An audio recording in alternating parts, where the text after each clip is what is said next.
Scammers get your phone number and use highly sophisticated methods to con you of money and sensitive information. The number of scam calls has been steadily rising across the world. A survey shows that 2% of victims fall into the scammers' traps and follow the instructions. Along with scam calls, scammers get your phone number for other purposes, such as taking over your bank account and committing identity fraud.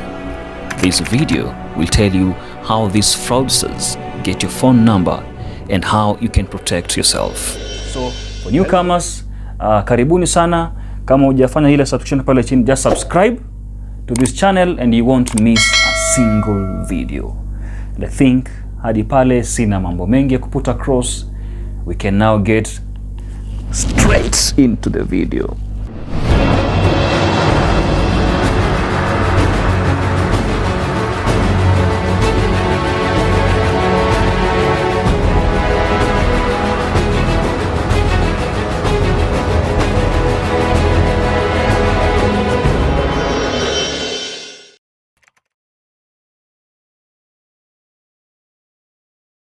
From filling out online forms to logging into your bank account, you use your phone number to confirm your identity. Just like your email address, your phone number is among the most common forms of personal information you use in everyday life. Scammers get your phone number exactly for this reason, and they illegally get your number via the following methods. Number 1, the dark web. Fraudsters buy phone numbers in bulk on the dark web. Disclaimer. For those who do not know dark web, we'll talk about this in our next video. Okay, let's continue. Buying millions of phone numbers on the dark web doesn't cost scammers much. For instance, the price for basic personal information for one person, including phone numbers, could just be maybe $8. Number 2, number generator. Another common method the scammers use is the auto dialer. This equipment generates and calls random phone numbers. Number 3, social media, web search, and directories on the web. Phone numbers are spread across many social media platforms, websites, and phone directories around the internet. To get phone numbers from the web, fraudsters use various methods such as web scraping. What's web scraping, by the way? So once they have your phone number, what next? What can scammers do with your phone number?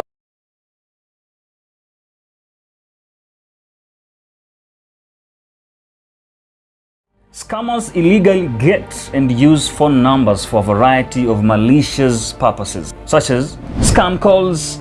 This is the most prevalent reason scammers are after your phone number. Scammers get your phone number and then make scam calls to con you of money, financial, and other sensitive information. Scammers commonly impersonate well-known banks, insurance providers, government institutions, or mega retailers to trick you. Number 2, scammers can use your phone number to steal your accounts. You can often use your phone number to log into apps such as banking apps on your phone, and a text to your number can be a multi-factor authentication method. However, some of these SMS systems are not end-to-end encrypted and can be easily hacked. If the scammers get your phone number, they can redirect this message to their number and gain access to your apps or bank accounts.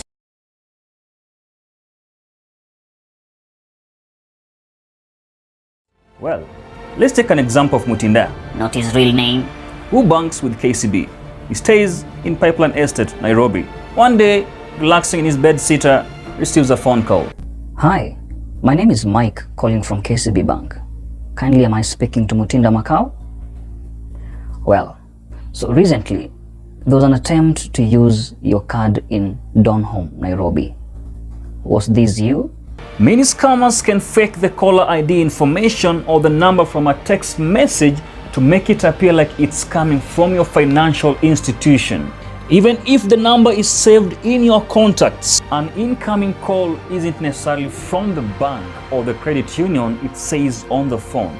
So this is what happens. Number one, they pretend to be your financial institution. Scammers may know which bank you are using. They'll fake the number they are calling from and make it look like they are from your bank. Or they will send what looks like a text from your financial institution to confirm whether you made a recent purchase. They'll say they're alerting you to a purchase and ask you whether you made that purchase. Just so you may know, this is something most financial institutions do, which is why most scammers know most people will take it seriously. Step number two, they will trick you into giving up information. Scammers may ask you for your member number or your banking username. Mutinda continues on the phone. Okay, Mutinda, so we've blocked the transaction. And just to verify that I'm speaking to Mutinda Makau, what's your member number? So Mutinda gives the member number, which to him, he thinks is just a useless number. Makosa. Mutinda was wrong. A member number can also be an online banking username. Once they have your username, they can click on the reset password or forgot password link. That will trigger you getting a text message, an email, or phone call with a verification code in it. They might then ask you to read the code to confirm your identity. Then they will use the code to change your password and access your online banking account. Scammers take the advantage of the fact that you are already on phone with them to make it seem like the code is part of how they are verifying your identity, while in reality they are triggering a process that will allow them reset your password and gain access to your online banking account. Never read back the verification code. And step number three, they get access to your account. Once they have the verification code, they will change your password and get into your account. They might then read through a few of your recent transactions to make it seem like you are really talking to your bank or credit union. We have sent a verification PIN to your phone. The scammer gets verification PIN text from bank's regular number, and Mutinda reads out the PIN. Okay, I'm going to read some other transactions. Just tell me if these are yours. The scammer then reads the transactions and Mutinda responds. Yes. Correct. These are all legitimate transactions I made.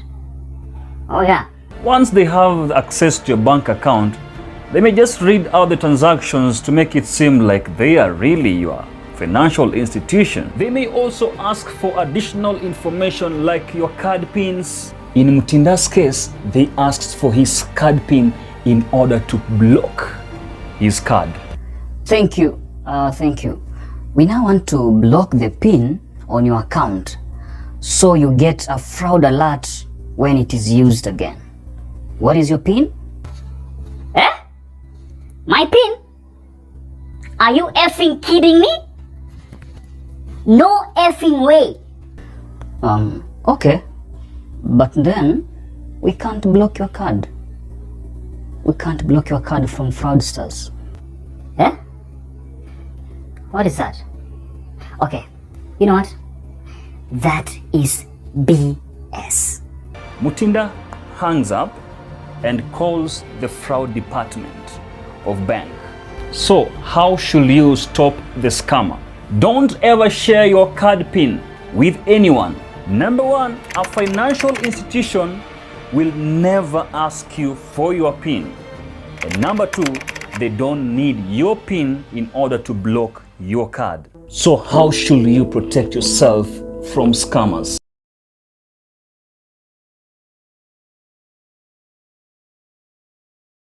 1. Do not give your phone number to non-trusty websites or platforms. Number 2. Hang up the mobile phone if it feels like a scam. Number 3. Use a call blocker Whether it's a landline or a mobile phone, you can use a call blocker to prevent scammers from reaching out to you. Number 4, take action and report fraud. If you receive one of these calls or texts, don't give them any information. Call your financial institution directly to confirm whether there is an issue with your account. Because if you give your credentials to scammers, you could be held liable and your financial institution might not be able to get your money back. When you get calls from unknown numbers, you should not reveal any personal information such as passwords, health information, or login details. If you suspect you are dealing with a scam call, it's best to hang up the phone and double check if the organization making the call has that number as its contact number on its website. If you are scammed into giving up a verification code or your PINs, call your bank or credit union immediately so that they can lock your account and investigate. Yep, man, and that is it about today's episode. So thank you so much for tuning in to this very end. I'm your guy Mzima Wells. Yep. So asanteni sana kwa tune in. If you have any questions, just leave down there the comment section. Yep. Kama hujaweza kusubscribe, gonga pale subscription button so that you won't miss a single video. If you're a newcomer here, you can check out our previous videos we've done. Yep, on this channel, just check pale utaweza kuzipata and leave a comment pale chini. Yep. I think that's all for now. Till next time, man. Keep safe and hustle hard.